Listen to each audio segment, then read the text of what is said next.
હવે જુઓ અહીંયા મેં એક એક્ઝામ્પલ લખેલું છે, થોડુંક ટિપિકલ એક્ઝામ્પલ છે, પણ મેં આથી કરીને લીધો જ છે. હવે આની અંદર એક ટ્રીક આવે છે અને ટ્રીકના આધારિત એક્ઝામ્પલ ગણવાના હોય છે, એટલે મેં અહીંયા એક્ઝામ્પલ લખેલું છે. રકમમાં ક્લિયર દેખાતું નહીં તમને અહીંથી.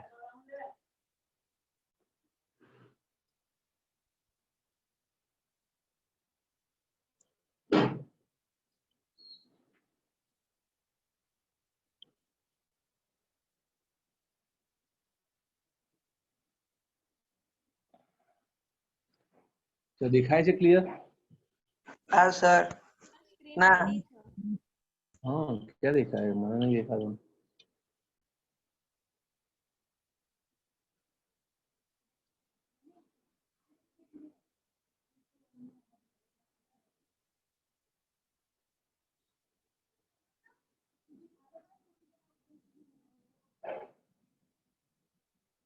ઓકે, હવે તમને દેખાતું હશે.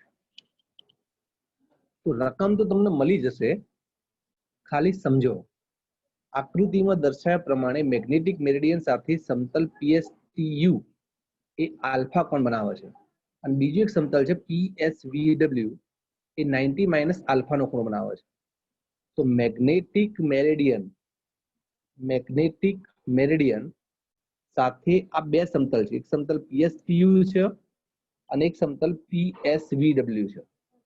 મેગ્નેટિક મેરિડિયન સાથે PSTU સમતલ એ આલ્ફા ખૂણો બનાવે છે. તમે રકમ પૂરી વાંચશો તમને ખબર પડશે, લખેલું જ છે. PSTU આલ્ફા કોણ બનાવે છે અને બીજું એક સમતલ છે 90 માઇનસ આલ્ફાનો ખૂણો બનાવે છે.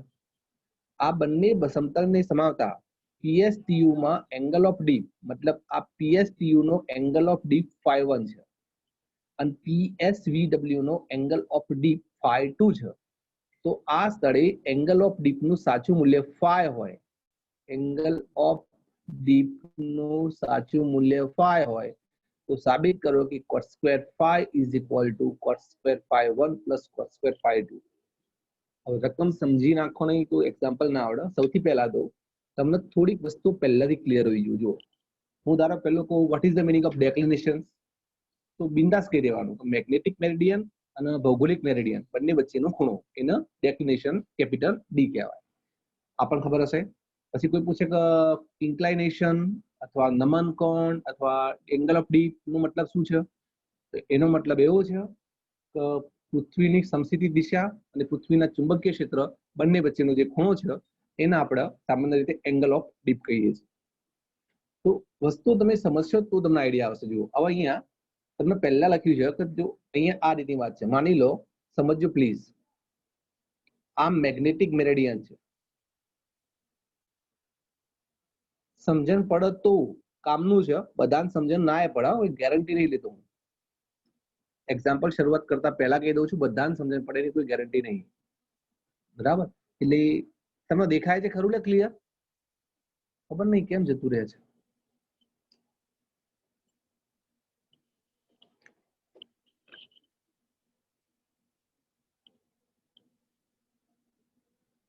ઓકે, હવે તમને દેખાતું હશે.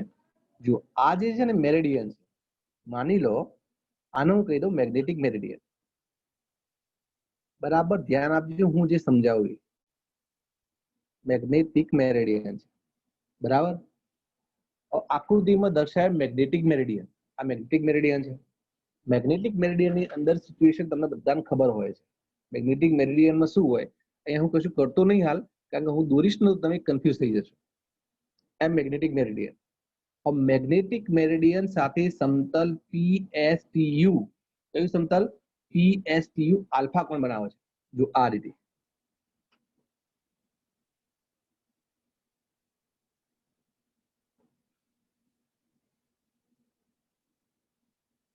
આ એક સમતલ લઈ લો, PSTU. તો આ મેગ્નેટિક મેરિડિયન હતું, એના સાથે આ નવું સમતલ કેટલો ખૂણો બનાવે છે? આલ્ફા ખૂણો. ચલો ક્લિયર છે? આ જુઓ, અને સમતલ PSVW એ 90 માઇનસ આલ્ફાનો ખૂણો બનાવે. તો મેગ્નેટિક મેરિડિયન સાથે આ જે નવું સમતલ છે PSVW એ 90 માઇનસ આલ્ફાનો ખૂણો બનાવે. એનો મતલબ શું થાય? બરાબર સમજો. આ જે સમતલ છે ને પીએસ એ મેગ્નેટિક મેરિડિયન સાથે 90 માઇનસ આલ્ફાનો ખૂણો બનાવતું હોય તો પીએસટીયુ અને પીએસવીડબ્લ્યુ વચ્ચેનો ખૂણો કેટલો હશે? એ બે સમતલ કેટલા ખૂણે હોય? 90 ડિગ્રીના ખૂણે હોય. મતલબ જો આ સમતલ અહીંયા હોય તો આ સમતલના એકોર્ડિંગ લાઈન અહીંયા હું આ રીતે દોરીશ.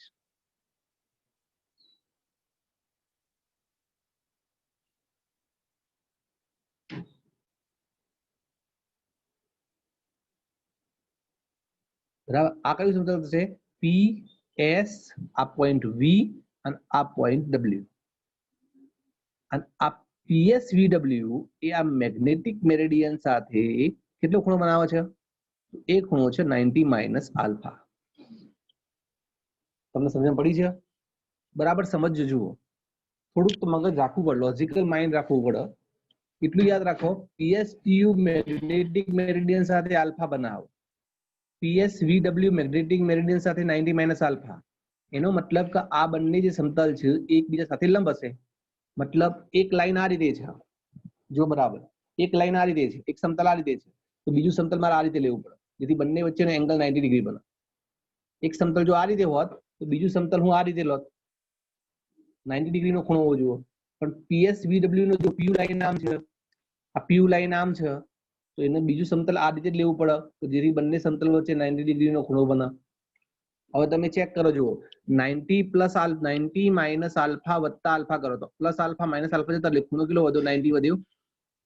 મતલબ પીડબ્લ્યુ વીએસ અને પીયુ પીએસ બંને સમતલ વચ્ચે 90 ડિગ્રીનો ખૂણો હશે. ચલો, આટલી ખબર પડે છે બધાને? ખબર પડે છે? હા. મેં શરૂઆત કરતા પહેલા જ કહી દીધું, આ એક્ઝામ્પલ તમે નોર્મલ એક્ઝામ્પલ તરીકે ના લઈ શકો. ઓકે, હવે તમે જુઓ, આ એક્ઝામ્પલ ગણવું હોય ને તો થોડીક શોર્ટ ટ્રીક છે, મતલબ થોડુંક લોજિક છે, એ લોજિક ક્લિયર હોવું જોઈએ. અહીંયા હું સાઈડમાં લોજિક કરી દઉં. આની શોર્ટ ટ્રીક આ રીતે હોય છે. આમ તો આખો એક એક્ઝામ્પલ છે, પણ હું એક્ઝામ્પલ કટ કરી લઉં છું વચ્ચે, કારણ કે કેટલા એક્ઝામ્પલ કરાવીશ એટલે વચ્ચેથી એક શોર્ટ ટ્રીકમાં એક્ઝામ્પલ સમજાવી દઉં છું. હું તમને શું કહેવા માંગુ છું એ બરાબર જુઓ. તો માની લો આ તમારું મેગ્નેટિક મેરિડિયન છે. આપણે આ રીતે જ મેગ્નેટિક મેરિડિયન બાજુમાં જ દોરીશું, યાદ હશે તમને.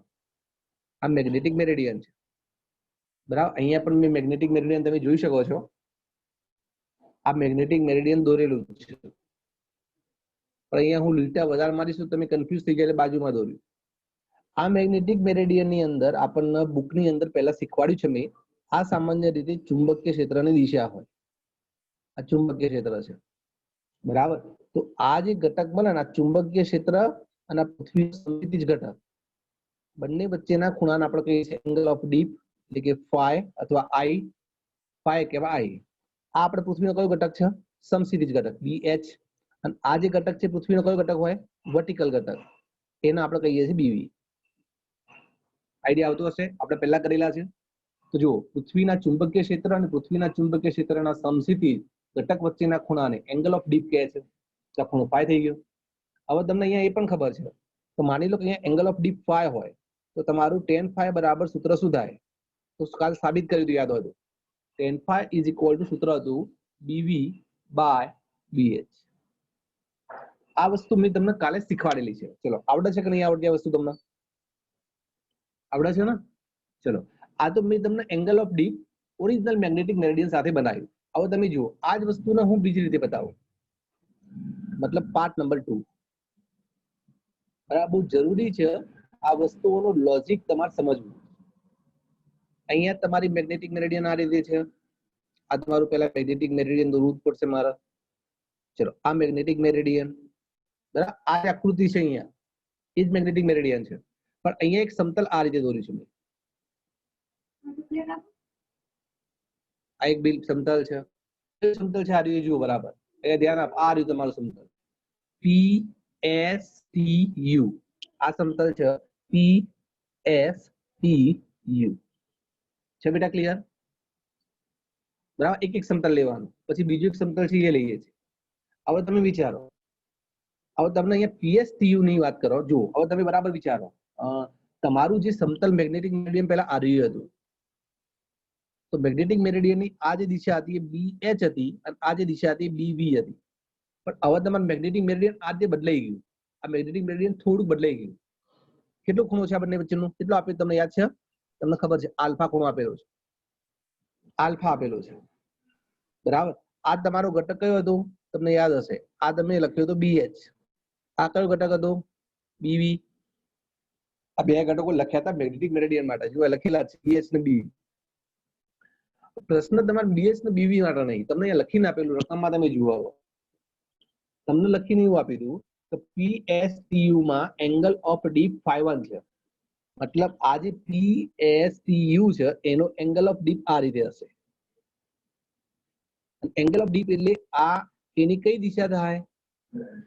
આ એની જુઓ, આ મેગ્નેટિક મેરિડિયન હતું તો આ એની સમસીધી દિશા હતી. મેગ્નેટિક મેરિડિયન થોડું ત્રાંસુ થઈ ગયું તો મતલબ આ એની કઈ દિશા હશે?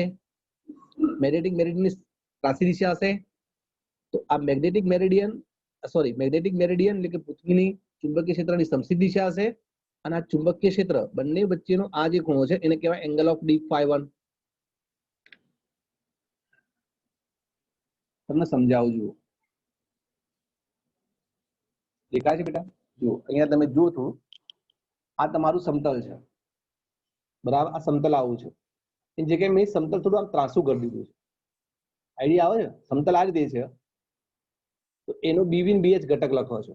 હવે મારા હાથમાં કેવી રીતે પકડો હું એક જ માણસ થઈને?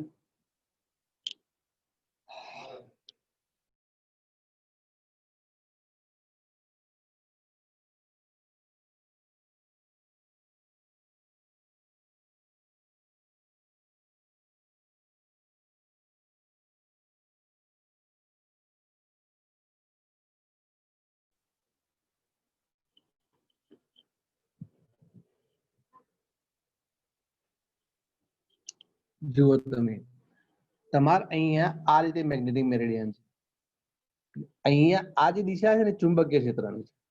આ ઘટક BH કહેવાય, આ ઘટક BV કહેવાય. હવે તમે આના આ રીતે થોડું ઉપર કરો છો, એ ચુંબકીય ક્ષેત્રની દિશા ક્યાં થાય? અહીંયાથી અહીંયા ચુંબકીય ક્ષેત્ર થાય. પહેલા BH આમ હતું, આ મેગ્નેટિક મેરિડિયન ઊંચું એટલે BH અહીંયા આવી ગયું, અહીંયા આવી ગયો. અને આ જે ઘટક છે તો એમના એમ જ છે BV, એ તો બદલાય જ નહીં. તમારે 3 પરિમાણમાં જાતે વિચારવું પડે મિત્રો. હું તમને ચોખ્ખા શબ્દોમાં કહી દઉં, તમે હેન્ડ ટુ હેન્ડ મારા હાથમાં હોય તો હું હજી તમને મગજમાં વધુ કોન્સન્ટ્રેશન ક્લિયર કરી શકું.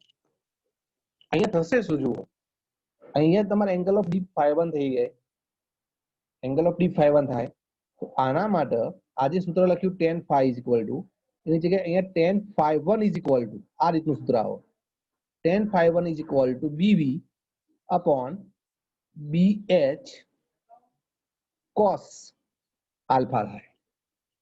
ઘણા નામાં સૂત્ર ખબર ના પડે તો હું સીધી ટ્રીક આપી દઉં છું, શોર્ટ ટ્રીક આપી દઉં,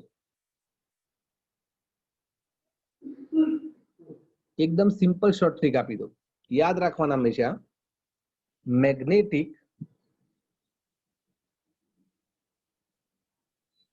મોમેન્ટ સાથે થીટા ખૂણે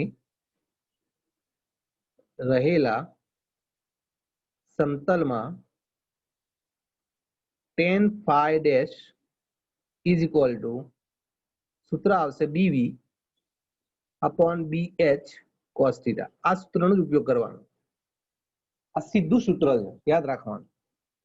આનો મતલબ શું છે? જુઓ કે મેગ્નેટિક મોમેન્ટ સાથે થીટા ખૂણે, અહીંયા આ જે ખૂણો છે થીટા નહીં, જુઓ આ મેગ્નેટિક મેરિડિયન સાથે તમારું સમતલ આલ્ફા ખૂણો બનાવે છે, એની જગ્યાએ માની લો થીટા ખૂણો બનાવતો હોય તો એ વખતે એંગલ ઓફ ડીપ નું સૂત્ર tan phi નું સૂત્ર એ હંમેશા BV upon BH cos theta થાય. યાદ જ રાખવાનું.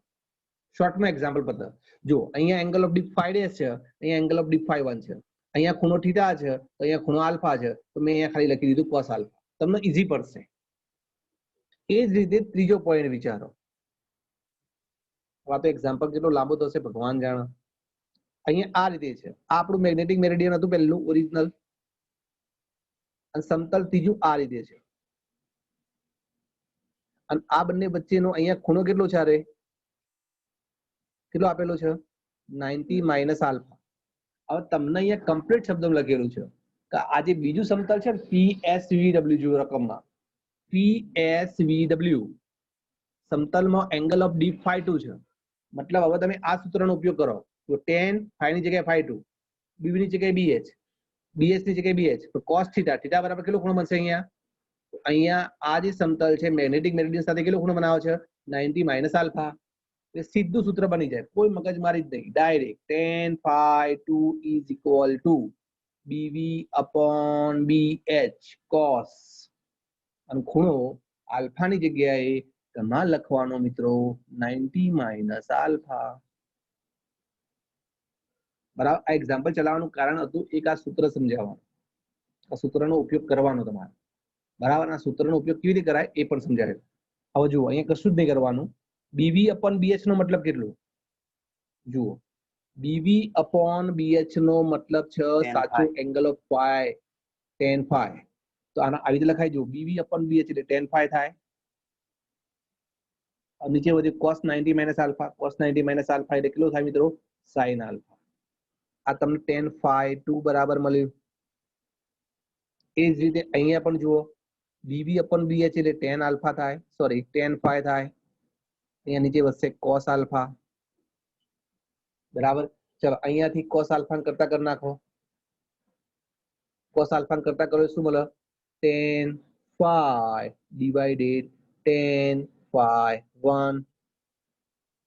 બરાબર, cos આલ્ફા ખાલી કરતા કર્યા મેં અહીંયા, તો tan φ છે ને tan φ1 ભાગાકારમાં આવો, और tan φ ની જગ્યાએ તો tan φ, પણ 1 upon tan નો મતલબ શું થાય? cot φ1. આ તમને મળ્યું cos આલ્ફા બરાબર.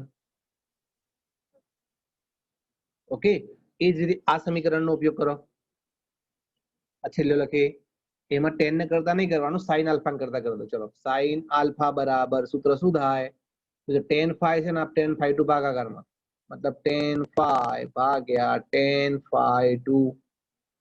tan φ ની જગ્યાએ તો tan φ, પણ tan φ2 1 upon tan φ2 मतलब cot φ2.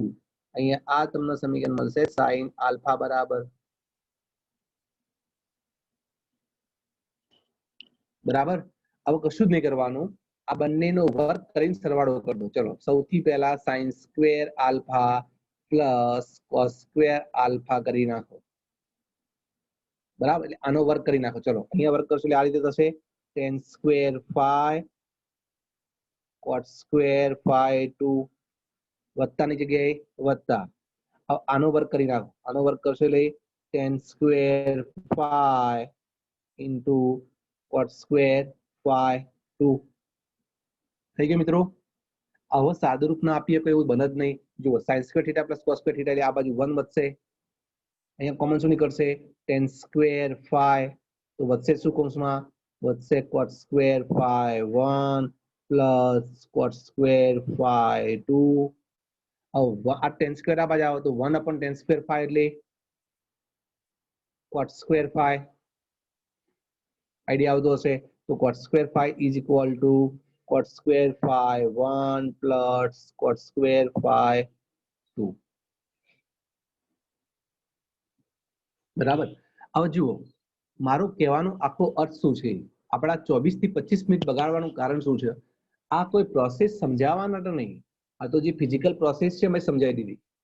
મને ઇન્ટરેસ્ટ આ એક સૂત્રમાં છે, આ સૂત્રમાં ઉપયોગ કેવી રીતે કરાય, એટલે આ સૂત્ર ધ્યાન રાખજો. જેને નીટ આપવાની છે, જે સાચા દિલથી મહેનત કરે છે એના માટે છે, બાકી લોકોને ડરવાની જરૂર નહીં. આ એક્ઝામ્પલ પરીક્ષામાં કદી ના પૂછાય, બોર્ડ એક્ઝામમાં, એટલે કદી ચિંતા ના કરતા. પણ આ સૂત્રનો ઉપયોગ કરતા આવડતો જુઓ, જો તમે નીટની તૈયારી કરતા હોય તો. અને બીજું, આ પ્રોસેસ તમને આવડે કે ના આવડે મને એમાં રસ નહીં, મને આ સૂત્રમાં રસ છે. આ સૂત્ર ક્યારે વપરાય? જુઓ, φ1 ને φ2, તો φ1 એક અલગ સમતલનો એંગલ ઓફ ડીપ હતો, φ2 એ અલગ સમતલનો એંગલ ઓફ ડીપ હતો, અને φ એ સાચો એંગલ ઓફ ડીપ હતો. તો આ જે બે સમતલો હતા કે જેના એંગલ ઓફ ડીપ φ1 ને φ2 હતા, એ બંને સમતલો એકબીજા સાથે લંબ હતા. તો જ્યારે બે સમતલો એકબીજા સાથે લંબ હોય અને સાચો એંગલ ઓફ ડીપ φ હોય, તો તમારે એ બંને સમતલમાંનો કોઈ પણ એંગલ ઓફ ડીપ શોધવો હોય તો તમે આ સૂત્રનો ઉપયોગ કરી શકો. હવે આના પરથી ક્વેશ્ચન્સ આ રીતે પૂછાય, એક ક્વેશ્ચન સમજાવું છું. એટલે સૂત્ર મેં સાબિત કરી લીધું. કયું સૂત્ર સાબિત કર્યું? જુઓ ધ્યાનથી. મેં સૂત્ર સાબિત કર્યું કે cot square φ is equal to cot square φ1 plus cot square y2 આ સૂત્ર આપણે સાબિત કર્યું બરાબર આવા સૂત્રના આધારિત એક્ઝામ્પલ કેવી રીતે પૂછાય નીચે મૂકી દે છોડ દે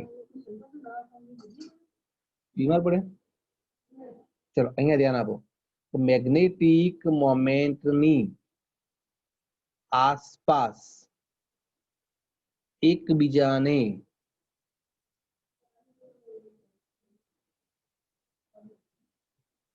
લંબરૂપે રહેલા બે સમતલમાં એંગલ ઓફ ડીપ 30 ડિગ્રી અને 60 ડિગ્રી હોય તો સાચો એંગલ ઓફ ડીપ શોધો આ રીતનું ક્વેશ્ચન આમાં બંને સમતલો એકબીજાને કેવા છે લંબરૂપે છે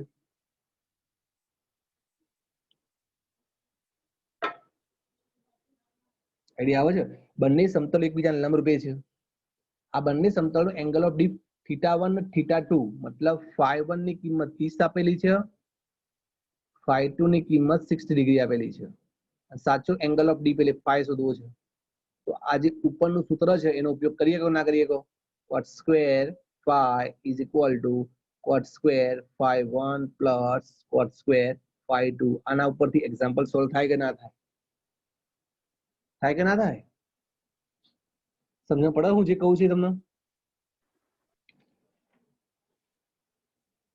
હા બેટા આઈડિયા આવે છે હા બરાબર તો મેં તમને એક આખી અલગ પ્રોસેસ શીખવાડી આ ટાઈપના ક્વેશ્ચન્સ એંગલ ઓફ ડીપમાં હોય છે ડિપેન્ડ તમારા પર જ કરશે પણ આ ક્વેશ્ચન્સ મેં કીધું મુજબ પર્ટિક્યુલર કોમ્પિટિટિવ એક્ઝામ માટે જ છે ચલો હવે આપણે આપણા લેવલ ઉપર આવી જઈએ ઉદાહરણ નંબર તમારી બુકનું જે છે 5.8 એના પર ચર્ચા કરી ઉદાહરણ નંબર 5.8 તો બુક તો નીચે છે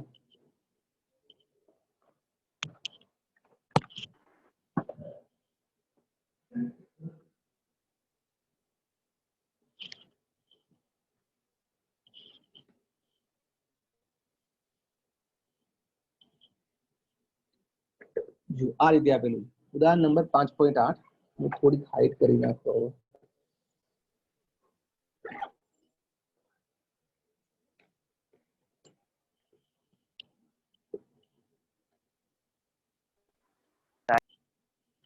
જુઓ હા જરા તમે આગળ વાળામાં પેલા બે ન કરતા કરે કે cos આલ્ફા બરાબર tan phi ભાગ્યા tan alpha 1 આવતું બરાબર એવું સાઈન માં રાખીને ડાયરેક્ટ વર્ક કરીને કરી દઈએ તો સાહેબ વેલ્યુ ના પડે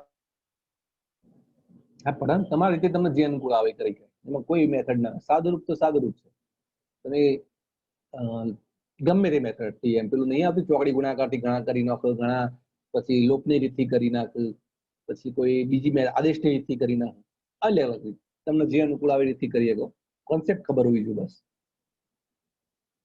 બરાબર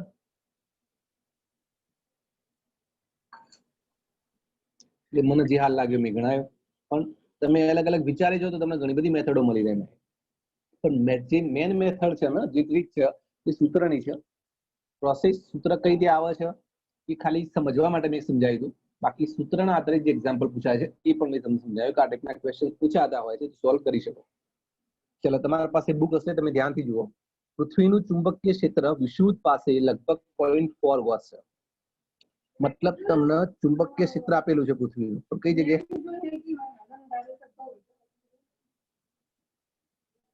વિષુવવૃત્ત પાસે તો પૃથ્વીનું ચુંબકીય વિષુવવૃત્ત પાસે છે 0.4 ગોસ તો દ્વિધ્રુવી ચાક માત્રા શોધો એટલે ડાયપોલ મોમેન્ટ શોધો આ ક્વેશ્ચન્સ પૂછો બરાબર હવે તમે વિચારો કે તમને ખબર જ છે પૃથ્વી માટે એક્ઝામ્પલ છે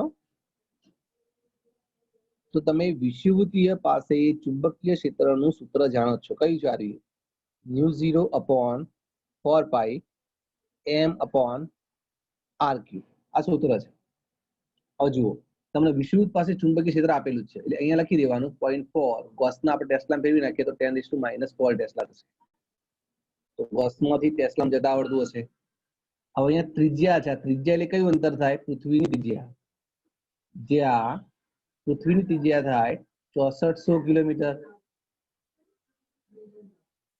6400 કિલોમીટર એટલે 6400 ગુણ્યા 10⁻³ મીટર થાય. બરાબર. તો ખાલી એમને કરતા કરી નાખો છો. એમને કરતા કરી નાખશો તો આ મળશે b ગુણ્યા 4πr³ અપોન μ0. b ની કિંમત કેટલી છે?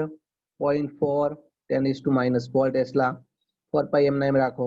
ત્રિજ્યા છે 6400 કિલોમીટર એટલે 10⁻³ મીટર ની 3 ઘાત ડિવાઇડેડમાં 4π 10⁻⁻7.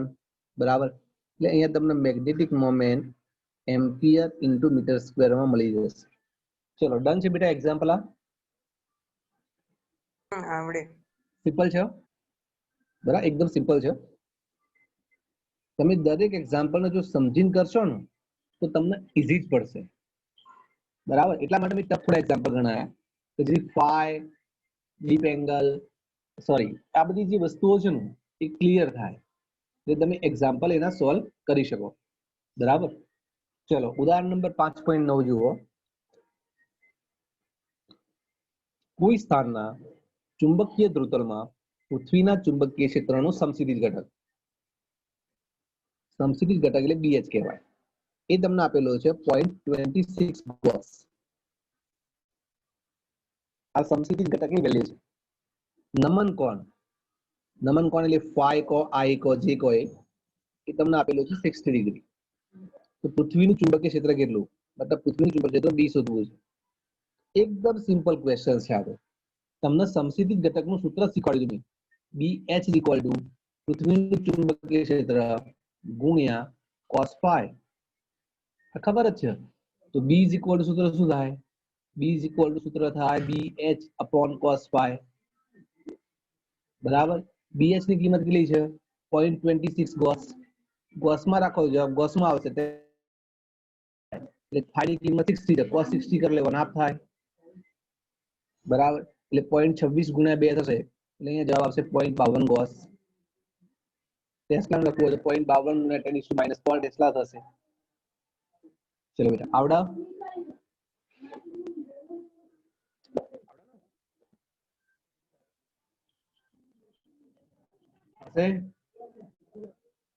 ચલો ધ્યાન આપો. તો એક સારા એક્ઝામ્પલ છે બધા. પણ એટલે પપ્પા તમને તાવ આવ્યો છે? મમ્મી શું થયું? તાવ આવ્યો? કયા દવાખાને જવાનું? હા.